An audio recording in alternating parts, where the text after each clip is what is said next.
访问前一天突然取消了行程，波兰给韩国一记响亮的耳光，军事合作还会继续吗？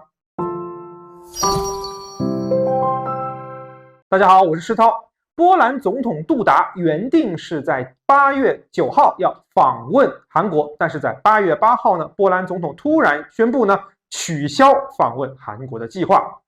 那么根据波兰官方的消息是由于台风卡努即将登陆韩国因此呢，为了躲避台风的影响呢，波兰总统是取消了这个行程。但是这样的行程取消实际上是非常的特别的。一般来说如果这样的正式访问遇到了台风等等最多也就是进行推迟。而这次我们看到波兰总统是干脆就取消掉了这个访问。那么这呢，实际上对两国之间的关系还有很大的影响更大的影响是在于，本来波兰总统杜达他是带了一个商贸和军事采购的一个访韩的这个团体要过去的那么现在呢，这个团队呢显然也不能成行了。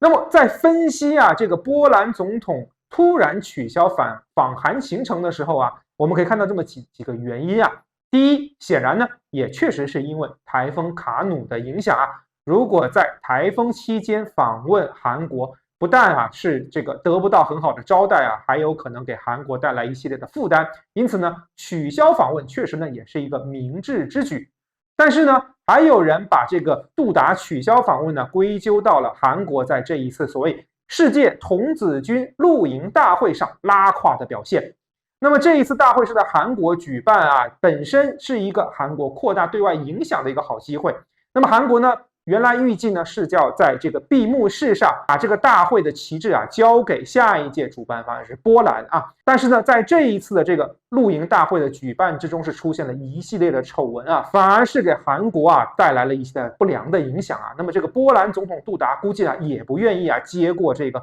有点耻辱的这么一面旗帜那么第三点呢，与我们熟悉的瓦格纳是相关的。由于瓦格纳被部署到了波兰与白俄罗斯的边境，给波兰造成了非常大的压力那么因此呢，波兰总统估计现在也无心访韩那么要专心的来应对这个瓦格纳目前给波兰带来的这种比较紧张的态势。当然了，我们要看到波兰与韩国这些年来的这个关系是逐步的趋向热烈。特别是在俄乌冲突爆发之后波兰更是大手笔的采购了大量的韩国的军火，这里面包括了高达1000辆的 K2 主战坦克，600多辆 K9 自行榴弹炮，288门天五火箭炮，还有呢48架 FA50 战斗攻击机。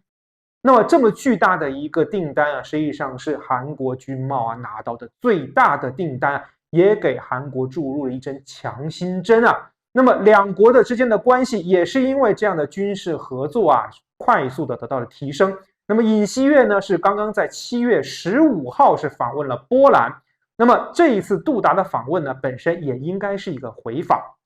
那么这一次回访的取消呢，会不会影响两国已有的军事合作呢？那么恐怕答案是否定的。毕竟在现在所谓的西方民主阵营内部能有能力保质保量交付军火的国家实际上已经不多了，连美国都不敢宣称自己有这样的能力能够满足波兰短期内扩军备战需求的，现在看来可能还真就只有韩国。那么在签订了这个大军贸订单之后呢，韩国确实也拿出了非常扎实的这个交货速度包括了 FA50 等等在内的一系列武器已经开始进行交付，并且呢，根据这个合同呢，韩国还需要在波兰进行这个技术转移。因此呢，对于波兰的军事工业来说呢，这笔订单也是大有注意的可以整个提升波兰军事工业的水平，达到更好的所谓的备战的一个效果。